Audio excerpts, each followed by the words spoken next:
오늘은 누가복음 11장 5절에서 8절 말씀으로 그 간청함을 인하여 주리라 라는 제목으로 함께 말씀을 나누고자 합니다.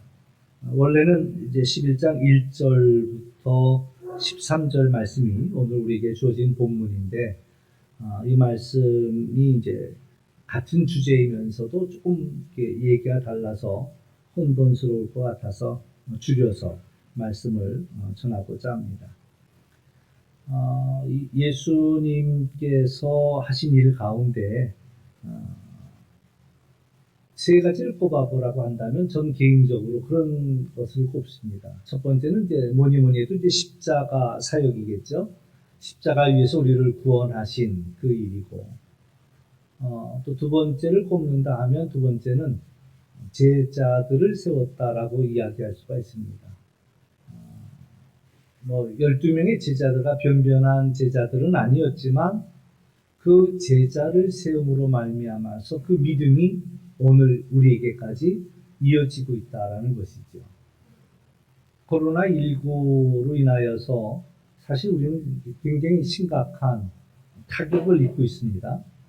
그게 뭐냐면 코로나19로 인하여서 제한되었던 게 많다 보니까 예배에 자주 모이지 못했고, 심지어는 이제 식사가 제한되다 보니까 오후 예배가 심각한 그런 타격을 입었고, 또 속회 이런 모임들이, 또 선교회 이런 모임들이 자유롭지 못하고 제한받고, 이제 여름 성경학교가 이제 지금 우리 진행 중에 있는데 3년 만에 열렸거든요. 그러니까 이제 아이들에게도 굉장히 이제 이번 테바호를 짓고 아이들이 거기서 모이는데 얼마나 어젯밤에 정말 신바람 나게 찬양을 하고 율동을 하고, 근데 참 감사한 거는 공사가 잘 돼서 밖으로는 소리가 전혀 안 나오더라고요.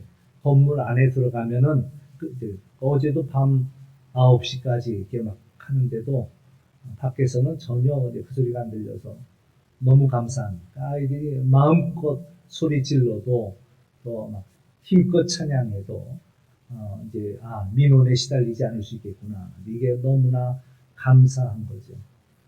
이제 3년 만에 이 행사를 갖다 보니까 아이들도 사실은 이런 것들이 익숙하지 않은 부분들이 있고, 또 예전 같으면 이게 교회 행사, 여선교회들이 와서 밥하고 간식하고 막 어제도 간만에 모여서 간만에 모이니까 양념도 없대요. 양념도 다 옛날 묵은 양념들을 다 버리고. 가만히 생각하니까 하나의 어떤 역사가 끊기고 있고 맥이 끊기고 있다. 이 코로나19가 참 우리에게 큰 어려움을 주고 있다. 다음 세대들이 잘 세워져야 되는데 젊은 세대들이 참 여러 가지 제약으로 인하여서 참여하지 못하고, 이러다 보니까 단순히 유초동부의 행사만이 아니라 이것은 여성교회도 관여가 되고 전 교회 전 식구들이 관심을 갖는 일들이었는데 그동안 그것들이 굉장히 많은 제한을 받았다. 이게 참 안타까운 거죠. 근데 이제 예수님께서 12명의 제자를 두었을 때 이 12명의 제자들이 변변치 못했지만 제자들이 세워짐으로 말미암아서 오늘까지 하나님의 일들이 진행이 되었다라고 생각한다면, 오늘 우리 개인적으로도 마찬가지예요. 내 믿음, 내가 믿음 생활 잘한 건 잘한 일이지만, 좋은 일이지만, 내 믿음을 다음 세대에다 내가 어떻게 넘겨줄 수 있을까?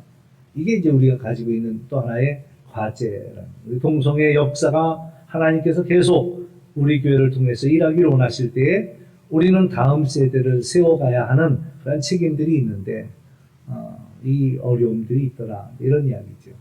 아무튼 우리가 이 다음 세대를 세우는 제자화, 나의 제자를 세워가는 그 일들이 참 중요하고, 예수님이 하신 그 일 중에 하나가 바로 제자들을 세웠다라는 이야기. 또 하나가 기도. 예수님은 누구냐라고 할 때 기도의 사람이었다. 하나님과 동등한 분이었습니다. 사람의 몸을 입고 이 땅에 오셨. 그럼에도 불구하고 예수님은 늘 기도했다라는 이야기죠. 그러니까 신앙생활의 가장 기본은 기도입니다. 여러분의 기도 생활을 한번 돌아볼 필요가 있죠. 기도를 정의할 때 기도는 호흡이다. 숨 안 쉬고 살 수 있는 사람은 아무도 없습니다. 마찬가지 우리의 신앙이 살아있는 신앙이냐라는 것을 우리가 물어볼 때 내가 기도를 얼마나 하는가, 몰아서 하는가, 아니면 날마다 자연스럽게 호흡을 하고 있는가, 나쁜 숨을 내뱉고 그리고 좋은 숨을 들어 마시는 것처럼 우리의 죄를 고백하고 또 하나님의 은혜를 덧입고 이것은 날마다 매 순간마다 일어나야 할 그런 일들이다라는 거죠. 그러니까 기도는 그만큼 호흡이고 숨을 멈추고 우리가 살아갈 수 없는 것처럼 기도하지 않고서는 우리가 신앙생활, 영적으로 살아있다라고 이야기하기는 어렵다라는 이야기죠. 그러므로 우리는 자연스러운 호흡이 되어야 됩니다. 기도가 이만큼 중요한데도 사실 기도하는 것이 쉽지만은 않은 거예요. 쉽지만은. 어떤 분은 저한테 기도를 부탁해요. 그럼 제가 그러죠. 네, 물론 기도해 드리겠습니다. 그렇지만 본인이 기도해야 됩니다. 근데 이제 본인이 기도해야 된다는 말에 대해서는 또 어려워합니다. 왜 이렇게 어려울까라고 할 때 이게 바탕에 깔려 있는 것 중에 하나는 저는 하나님하고 안 친해요. 하나님이 내 기도를 들어주실까요? 뭐 잘한 게 있어야지 내가 하나님께 기도하지요. 이런 이야기들이죠. 그러니까 나는 하나님하고 안 친하니까 내 기도는 해봐야 하나님 들어주실 것 같지도 않다. 이런 이제 생각들이 바탕에 깔려 있더라라는 거죠. 그래서 오늘 말씀을 통해서 여러분의 기도가 힘을 얻기를 주의 이름으로 축원합니다. 예수님은 기도의 사람이었습니다. 그래서 오늘 11장 1절을 보면 예수님께서 한 곳에서 기도하셨다라는 이야기를 들려주고 있습니다. 그처럼 예수님은 늘 기도하셨고 또 기도의 본을 우리에게 보여주셨습니다. 그런데 예수님의 기도가 좀 남다른 것이 있었어요. 유대인들도 기도했습니다. 그렇지만 유대인의 기도와 달리 예수님의 기도에는 뭔가 다른 그런 것이 있었다라는 거죠. 예수님의 기도는 때로는 거침없는 기도였고, 그래서 이제 제자들이 예수님께 그 기도를 배우기를 원합니다라는 이야기를 하지요. 그래서 예수님께서 한 곳에서 기도를 마치고 나오셨을 때 제자 중에 하나가 주여 요한이 자기 제자들에게 기도를 가르친 것처럼 우리에게도 기도를 가르쳐 주십시오라는 부탁을 합니다. 그래서 이제 11장 2절부터 또 오늘 읽기 전에 4절까지는 예수님께서 우리에게 기도를 무엇을 어떻게 기도할까를 알려주시지요. 그래서 지금까지 우리가 하고 있는 주기도문입니다. 주님이 가르쳐 주신 기도문, 주기도문. 그 주기도문. 거기는 아버지요라고 해서 하나님의 이름이 거룩히 여김 받기를 기도하고 하나님의 나라가 임하기를 기도하고 우리에게 날마다 일용할 양식을 주시기를 기도하고 또 우리가 지은 죄를 사하여 주시기를 기도하고 그리고 우리를 시험에 들지 않게 해달라고 기도하라고 알려주십니다. 그리고 이제 우리가 읽은 본문이에요. 우리는 어떻게 기도할 것인가? 여기에서 하나의 인사이트를 우리에게 주는데 오늘 말씀을 보면 그렇습니다. 한밤중에 손님이 찾아옵니다. 유대 나라는 낮이 매우 더워서 주로 이제 저녁이 될 때 활동을 시작합니다. 그러니까 결혼식도 저녁에 해요. 왜냐하면 낮에는 더워서 할 수가 없고 물을 길러 가는 것도 저녁에 갑니다. 한낮에는 잘 가지 않죠. 근데 여행도 저녁에 시작을 하다 보니까 좀 거리가 있으면은 한밤중에 도착을 하게 됩니다. 그러니까 손님이 하나 찾아왔는데 한밤중에 찾아온 거예요. 그래서 그 손님을 대접해야 되겠는데 자기들이 가지고 있는 게 없어요. 손님을 대접할 때는 있던 걸로 주지 않습니다. 늘 제일 좋은 것으로 대접을 하거든요. 그러니까는 대접을 해야 되겠는데 꺼내 놓을 떡이 없는 거예요. 그래서 자기 친구에게 찾아갑니다. 자기 친구에게 찾아가서 손님이 왔는데 떡을 세 덩어리 달라라는 부탁을 하게 되는 거죠. 밤이 늦은 시간입니다. 이미 그 친구는 불을 끄고 온 식구가 잠자리에 누웠습니다. 그럼에도 불구하고 자기 집에 온 손님 때문에 문을 두들기면서 떡을 달라고 간청하죠. 이제 유대인들의 일반 서민들의 집의 구조는 그냥 하나의 공간에 온 식구가 같이 잠이 듭니다. 그래서 이제 다 자리에 누우면 불 끄고 잠을 자게 되는데, 심지어는 가축도 같은 공간에서 지내기도 해요. 요새는 그 옛날로 돌아갔는지 이제 집에서 한 공간에서 개도 키우고 고양이도 키우고. 근데 그 옛날에는 그랬단 말이에요. 같이 살았어요. 같이 살았어요. 그러니까 다 불 끄고 잠자리에 누웠는데 떡을 달라고 하는 거예요. 떡을 내줄 수는 있는데 떡을 내주려면 불 켜야 되고 온 식구가 다 잠에서 깨게 되었다라는 거죠. 그러니까 뭐 떡 주는 거야, 떡 받아서 얻어가는 사람이 얻어가면 되지만 그 바람에 다 식구들이 깨면 또 잠자리에 들려면 또 시간도 걸리고 또 그 다음날 일도 해야 되는데 영향을 받잖아요. 그래서 이건 친해도 이건 이러면 안 되지. 아무리 친해도 이러면 안 되지. 그렇죠. 우리가 조심해야 될 게 하나 있습니다.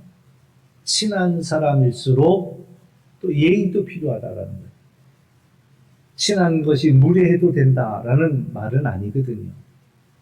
근데 스스로가 예의를 지켜줄 그런 필요가 있는데, 근데 이 친구는 와서 계속 이제 마음속에 좀 대답 안 하고 있으면 이제 잠 깊이 들은 줄 알고 그냥 가겠지 싶어서 얼른 대답을 안 했어요. 웬만하면 그냥 갔으면 좋겠는데 여전히 두들기는 거예요. 눈치 없이 계속 문을 두들기는 거예요. 한마디 했죠. 지금 우리 불 끄고 다 잠자리에 들었다. 웬만하면 내일 오지. 그렇게. 그런데도 이 친구는 포기하지 않고 계속 문을 두들기면서 간청하고 있다라는 거예요. 오늘 우리 여기서 하나 주목할 수 있는 단어가 하나 있습니다.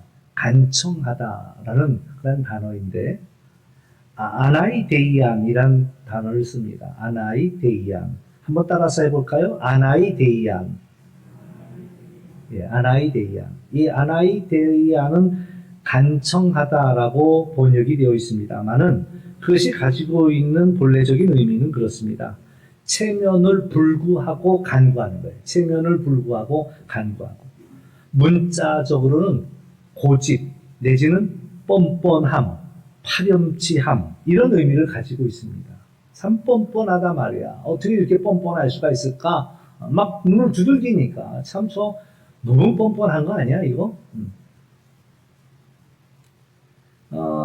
영어로도 이제 이게 무모하고 뻔뻔스러운 정도의 끈덕진 요청이다 이렇게 하는데, 영어에도 importunity라고 이야기하는데 그것은 부끄러움 없는 지속성을 의미합니다.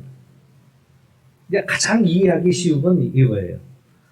아이들이 부모님들에게 뭔가를 요청합니다. 근데 꼭 자기가 맡겨놓은 것처럼 요청해요. 자기가 맡겨놓은 거 내놓으라듯이 자녀들이 부모들에게 요청합니다. 그때 그 분위기가 바로 그 뻔뻔함이에요. 너 참 뻔뻔하다. 너 나한테 맡겨놨어? 그러면 한 소리 더 해요, 애들은. 누가 나 낳으라고 그랬어요? 낳았으면 책임지셔야지. 아주 큰 소리를 더 쳐. 그 큰 소리 치는 것이 그 뻔뻔함이에요. 오늘 제목은 제가 이제 주보에 올리느라고 그 간청함을 인하여 주리라 이렇게 했는데, 사실 붙이고 싶었던 제목은 있어요. 조금 뻔뻔해도 괜찮습니다 라는 제목을 붙이고 싶었던 거예요. 기도할 때 우리는 마치 아이들이 부모들에게 요청하는 것처럼 조금 뻔뻔할 필요가 있다라는 거죠. 그 뻔뻔함을 가지고 하나님께 나아갈 필요가 있다. 딸바보라는 얘기가 있습니다. 그게 뭔 소린가 했더니 이 아버지나 어머니가 이제 아버지가 그랬죠. 아버지가 딸한테는 꼼짝을 못 하는 거예요. 딸이 한마디 하면. 제가 아는 목사님도 하나 있는데 자기 그 부인 사모님한테는 말도 못 꺼내게 해. 말하려고 그러면 벌써 딱 째려보면 레이저가 나가면은 그 사모님은 하도 익숙해가지고 기가 죽어. 근데 이 아버지 목사님한테 무적이 하나 있는데 그게 딸이야. 아빠! 이러면 또 아빠는 그냥 그 딸 앞에서 꼬리를 탁 내려. 이야, 그 참 신기하대. 어떻게 부인이 하는 말은 탁 쳐다보고 그냥 레이저로 딱 끊어버리고 근데 옆에서 딸내미가 아빠! 그러면 벌써 깨갱하고. 그 딸바보. 그런 목사님들이 꽤 여럿 있더라고요. 의외야, 내가 보면. 이렇게 되는 거야? 막 이제. 그런 면에서 어쩌면 하나님도 딸바보 아닐까라는 생각이 드는 거예요.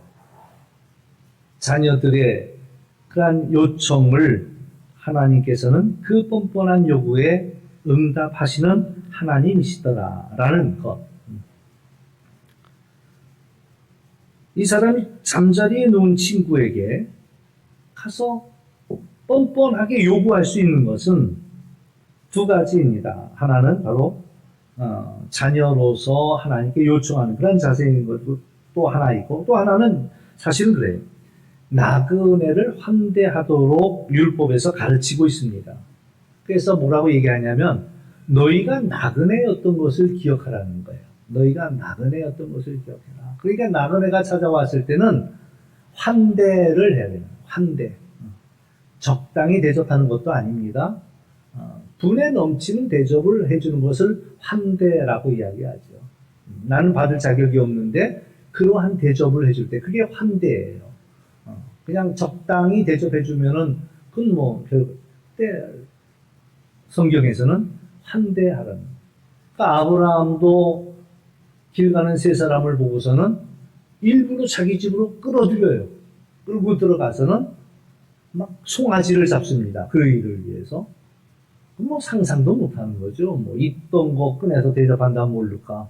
어떻게 그 나그네를 위해서 소를 잡냐 말이죠. 그것이 바로 나그네에 환대하도록 한 율법의 가르침이고 그것이 바로 하나님이 주신 약속의 계명이다라는 거죠. 그러므로 찾아온 손님을 잘 대접하지 못하면, 환대하지 못하면 그럼 그 사람의 수치인 거예요. 저 사람은 나그네 대접할 줄은 모르네. 그 수치야. 그래서 밤중에 또 쫓아가서 떡을 꾸러 가는 거죠. 그럼에도 불구하고 꾸러 가는 거죠. 근데 그 사람의 수치일 뿐만 아니라 또 하나는 그 공동체의 수치가 되는 거예요. 나그네를 환대하지 않는 건 그 공동체의 수치야.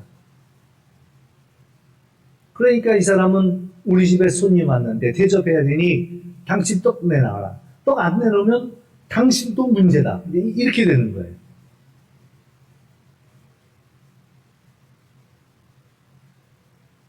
그래서 뻔뻔하게 간청할 수 있었다라는 거죠. 잠자리에 든 친구에게 이렇게 뻔뻔하게 요구하는 것처럼 보여도 결국 율법 때문이라도 이 사람은 들어줄 수밖에 없다라는 것을 믿고 그리고 구하는 거예요. 그러므로 우리가 하나님 앞에 나아가 기도할 때도 이 하나님의 약속을 붙잡고 우리는 담대함과 확신을 가지고 하나님 앞에 매달릴 수 있다라는 이야기죠. 떡을 구하러 간 친구는 자기를 위해 간 거 아닙니다. 다른 사람을 대접하기 위해서 그래서 간 거였고 그래서 뻔뻔할 수 있었던 거예요. 우리 하나님 앞에 기도할 때도 하나님 나 도와달라는 기도 아닙니다. 하나님 이 사람을 불쌍히 여겨달라는 기도 아닙니까? 욥이 어려움을 당했을 때 친구들이 욥을 위로하러 찾아왔습니다. 처음엔 위로로 시작을 했는데 이야기를 하다 보니까 이제 정죄하기 시작하고 판단하기 시작하고 욥을 갖다가 꾸짖는 거예요. 그때 하나님이 하신 말씀이 있어요. 너는 욥에게 기도를 받아라. 욥이 용서해 줄 때 내가 너를 용서해 주겠다. 그 욥이 친구를 위해서 기도해 주었을 때 하나님께서는 그 기도를 들으시고 용서하셨다라는 이야기가 욥기 42장에 보면 나와요. 그러면 오늘 우리는 누구냐? 우리 친구들을 위해, 이웃을 위해 기도하는 자가 되어야 되겠고 그들을 축복하는 자가 되어야 되겠다라는 거죠. 우리는 선을 베풀기 위해 또 많은 사람들을 도와주기 위해 도움을 요청하며 찾아온 사람들을 우리가 대접하기 위해 우리는 하나님 앞에 때로는 뻔뻔하게 기도할 수 있다라는 거예요. 그 사람이 찾아오지 않았으면 내가 그것을 떡을 구하러 갈 필요가 없잖아요. 떡을 구하러 간 것은 순전히 나그네를 돕기 위함이었다라는 거죠. 마찬가지 우리가 하나님께서 우리에게 다른 사람을 위한 기도의 제목을 주셨다면 그럼 기도권을 주셨을 때 우리는 그것을 가지고 하나님 앞에 나가 뻔뻔하게 기도할 수 있다라는 거예요. 언제라도 기도할 수 있고 응답하시기까지 매달릴 수 있다라는 거예요. 오늘 본문을 통해서 우리가 놓치지 말아야 할 중요한 한 가지가 있는데 예수님은 우리가 하나님을 어떻게 생각할 것이냐라는 것에 대해서 아버지를 생각하라는 거예요. 아버지. 물론 요즘은 아버지의 상이 왜곡이 되었습니다. 그래서 잘못하는 아버지들도 참 많이 있지요. 그러나 하나님께서 우리에게 아버지를 주시고 어머니를 주셨을 때에 하나님의 뜻이 있거든요. 그러니까 아버지는 하나님의 모습을 사실 우리 자녀들에게 보여줄 수 있어야 된다라는 거죠. 예수님은 우리에게 하나님을 아버지라고 알려주신 분이에요. 하나님은 아버지야. 성경에서 어디에서 한 군데도, 구약 성경 어디에 한 군데도 하나님을 아버지라고 얘기한 사람은 없습니다. 근데 예수님은 오셔서 하나님은 우리의 아버지시다라는 것을 알려줍니다. 주기도문에서도 넌 아버지께 기도하라는 거야. 아버지께 기도하라는 거야. 다윗 왕도 하나님과 친하였고 하나님께서도 다윗 왕을 매우 사랑했어요. 내가 이 사람을 기뻐하고 내가 이 사람은 내 마음에 합한 사람이라고 얘기했지만 다윗은 한 번도 하나님을 향하여 아버지라고 불러보지를 못했어요. 그런데 예수님은 하나님을 향하여 아버지라고 유대인들이 그 얘기를 들을 때 기겁을 하는 거예요. 네가 어떻게 하나님을 아버지라 부를 수 있느냐 말이지. 막 참남하다고 막 옷을 찢고 막 하면서 하나님을 아버지라고 했다는 것 때문에 예수님을 돌로 쳐 죽이려고 해요. 십자가로 몰아간 이유 중에 한 가지는 예수님이 거침없이 하나님을 아버지라고 표현하거든요. 뿐만 아니라 우리들에게도 하나님을 아버지라고 부르라고 하는 거예요. 아버지라고.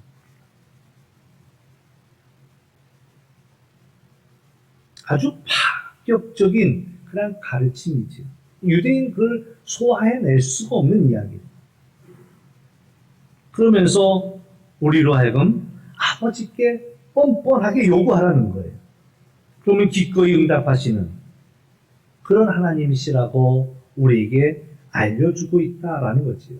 그렇기 때문에 우리는 아버지 하나님께 기도할 수 있다라는 거예요. 내가 자격이 있든 없든 나의 아버지 하나님께 우리는 간청할 수 있다라는 거죠.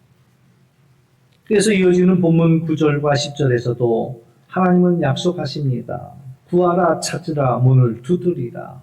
그 약속을 우리는 붙잡고 뻔뻔하게 기도하는 거죠. 믿음으로 구하는 자가 받을 것이라고 말씀하고 있습니다. 그러므로 우리는 그냥 떼쓰라고 하는 거예요. 절대 기도는 떼쓰는 거 아닙니다. 그냥 뭐 생떼를 쓰는 것이 기도가 아니에요. 응답 받을 때까지 매달리는 그것은 그냥 생떼를 쓰는 것을 의미하는 것은 아니에요. 하나님과 나와의 관계 속에서 하나님의 약속을 붙잡고 기도하는 거지 내 뜻을 관철시키려고 생떼를 쓰는 것과는 다르다라는 이야기입니다. 우리는 기도할 때 아버지요 라고 부르면서 아버지의 이름이 거룩해지기를 기도하는 거고 하나님의 나라가 임하기를 기도하는 것이고 하나님의 뜻이 이루어지기를 기도하는 거예요. 그래서 우리는 뻔뻔하게 기도할 수 있다는 거예요. 조금도 위축되지 않습니다. 당당합니다. 뻔뻔합니다. 또한 우리는 일용할 양식을 위해 기도합니다. 왜냐하면 우리에게 그것은 필요한 것이고 그것이 없이는 우리가 살 수 없기 때문에 하나님 우리에게 일용할 양식을 주옵소서. 물론 일용할 양식에 대해서도 우리는 더 많은 이야기를 할 수가 있습니다만은, 예. 또 이제 이어지는 본문 11절과 12절과 13절에서는 아버지의 마음을 더 잘 알게 하고 있습니다. 아들이 생선을 달라는데 뱀을 주는 이가 있겠느냐? 알을 달라고 하는데 전갈을 줄 아비가 있겠느냐? 이런 얘기를. 너희가 악할지라도 자녀들에게 좋은 것을 줄 알거든. 하물며 하늘에 계신 아버지께서 좋은 것을 주시지 않겠느냐. 그렇잖아요. 우리도 우리 자녀들에게 좋은 것을 주고 싶어요. 좋은 것을 알지요. 뭐가 더 좋은지 압니다. 좋은 걸 주고 싶어 하는 게 부모의 마음. 너희가 악할지라도 자녀들에게 좋은 걸 주려고 하는데 하나님 아버지께서는 우리에게 좋은 것을 주시지 않겠느냐. 하나님은 우리가 구하는 것보다 좋은 것을 잘 알고 계셔요. 우리가 하나님께 받을 수 있는 가장 좋은 것이 뭘까요? 그것은 바로 오늘 말씀 속에서 성령이다라는 이야기를 해줍니다. 성령은 우리에게 가장 좋은 것이며 또한 성령 주시기를 하나님은 기뻐하신다. 좋은 것을 주셨어요. 제자들이 기도했을 때 하나님께서는 그들에게 성령을 주셨습니다. 오순절 마가의 다락방에서 간절히 기도하다가 가장 좋은 선물 성령을 받았습니다. 성령을 받고 나니까 그들이 병든 자를 고쳐주고 귀신을 쫓아내는 능력도 받았습니다. 하나님의 말씀이 꿰뚫어지는 지식과 지혜를 얻었습니다. 베드로가 그 자리에 벌떡 일어나 설교를 하는데 율법학자도 이야기할 수 없는 이야기들을 쫙 구약 속 창세기부터 꿰뚫어서 그 앉은 사람들에게 거침없이 말할 수가 있었어요. 스데반이 지나간 역사들을 쭉 꿰뚫어 이야기하는데 그 어느 누구도 꿰뚫어 할 수 없는 그 이야기를 스데반이 성령이 충만하니까 하나님의 말씀을 쫙 꿰뚫어서 설명할 수가 있었다. 그것처럼 우리가 하나님의 성령에 사로잡히면 하나님께서 우리를 꿰뚫어 주시는 거예요. 저도 성경을 읽으면 한눈에 다 알아보지는 못합니다. 그러니까 기도하는 거예요. 하나님, 이 말씀을 전해야 될 텐데 목사가 편할 것 같아요? 안 편할 것 같아요? 일주일 내내 씨름합니다. 말씀, 이번 주는 뭘 전해야 되지? 그냥 그 말씀 하나 전하는 것만도 일주일이 짧아요. 괴로워. 하나님, 이 말씀이 주어졌는데 이 말씀을 어떻게 전할 수 있을까요? 그냥 떼굴떼굴 굴러요. 떼굴떼굴. 설교를 하는 동안은 맨날 공부해야 돼. 설교를 하는 동안은 맨날 책 읽어야 돼. 나는 이렇게 책을 계속 읽을 거라고 상상도 못했어요. 그때 말씀을 전하기 위해서는 이 공부도 해야 되고 저 공부도 해야 되고 앉으나 서나 들어가 나오나 이 생각 저 생각 이러면서 이제 한 주간을 보내거든요.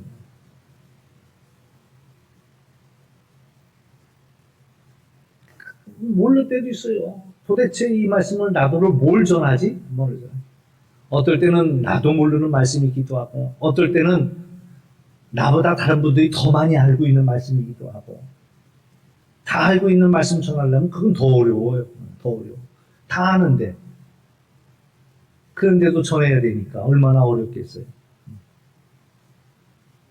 어떤 날 주일날인데 교회를 안 간다 그러니까 어머니가 그랬대. 얘야 그래도 교회는 가야지. 아 오늘 안 가고 싶어요. 왜 안 가는데? 그래도 너는 목사니까 가야지 그랬다는 거예요. 목사가 왜 안 가려고 그러겠어요? 설교는 해야 되는데 할 얘기가 없으니까. 그러니까 도망가고 싶습니다.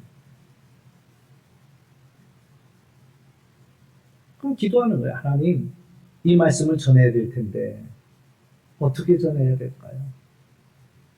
그러면 좀 빨리 알려주시면 참 좋은데 제가 늦어서 그런지 꼭 토요일 날 밤중이 돼야지 뚫어주셔.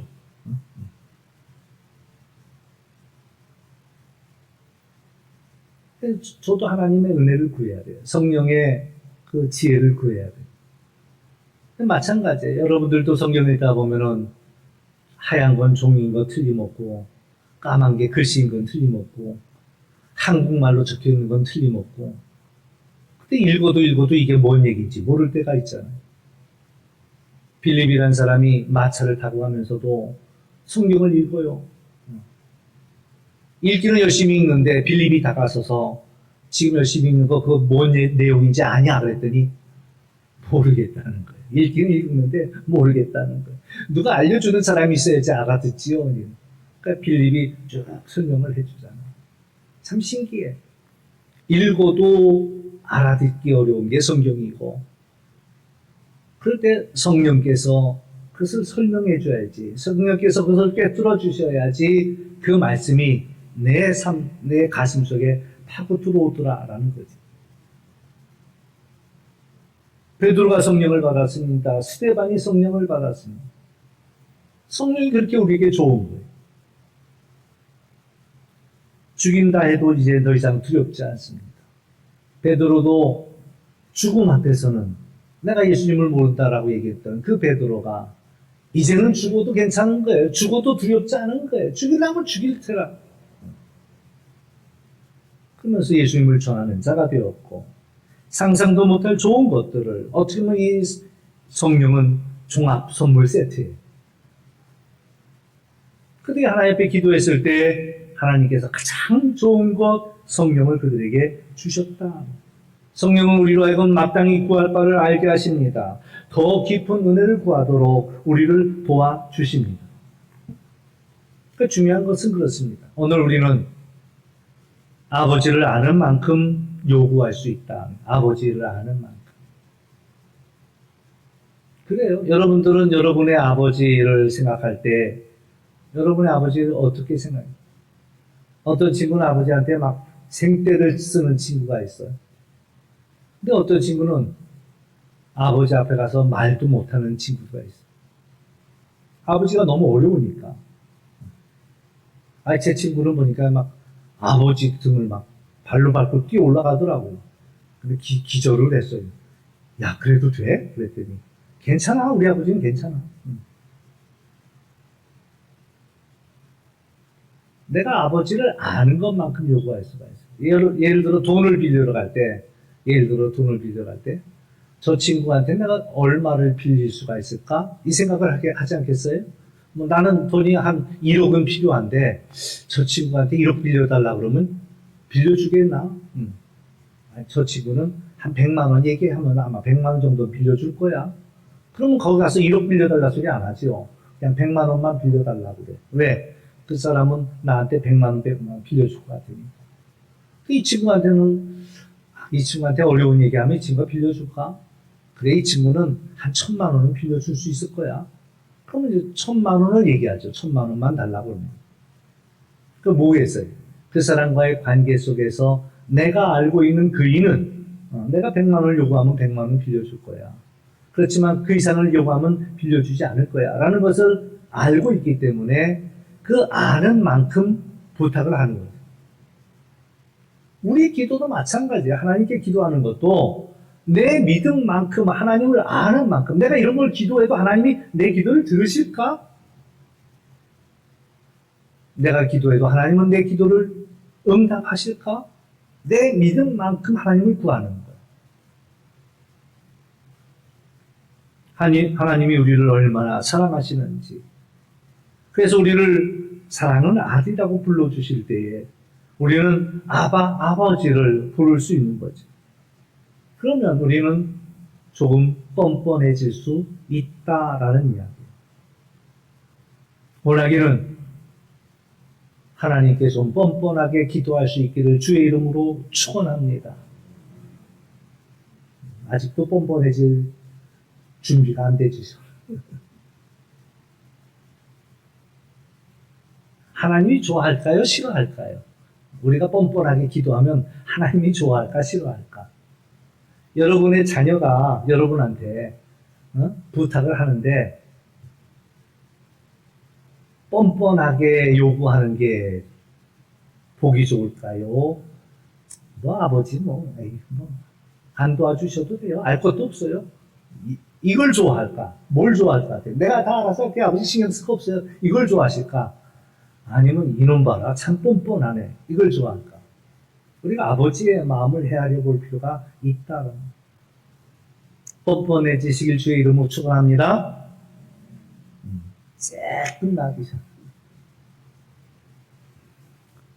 오늘 우리는 하나님 나라와 하나님의 의도 구하고 도움이 필요한 이웃을 위해서도 좀 뻔뻔하게 기도할 수 있습니다. 하나님 도와주셔야 합니다. 하나님 역사하셔야 합니다. 하나님 일하셔야 합니다. 라고 우리는 당당하게 기도할 수 있다.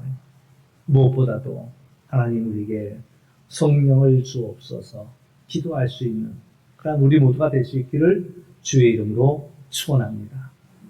기도합니다. 참 좋으신 아버지 하나님 감사합니다. 예수님께서 우리에게 무엇보다 원하셨던 것은 하나님을 아버지라 부르기를 원하셨고 또 하나님 앞에 나아갈 때 간청하라고 말씀하셨는데 그것은 때로는 뻔뻔해 보이기도 하지만 하나님 앞에 기도하기를 원하셨음을 또한 아버지의 그 마음 생선을 달라는데 뱀을 줄 아버지가 어디 있느냐 죄인일지라도 좋은 것을 줄 줄 알거든 더 좋은 것을 주기를 기뻐하시는 아버지의 마음을 알게 해주시니 감사합니다. 우리가 주님 앞에 간청하는 마음으로 나아갈 수 있도록 인도하여 주시고 또 하나님의 약속의 근거에서 그 나라와 그 일을 구할 때 하나님 역사하여 주시기를 간절히 원합니다. 오늘도 무엇보다 기도가 호흡, 생명의 호흡과 다르지 않다고 했는데 하나님 우리가 살기 위해 기도하게 하여 주시고 또한 하나님 앞에 그 기도로 우리가 나아가는 우리의 삶이 될 수 있도록 인도하여 주옵소서.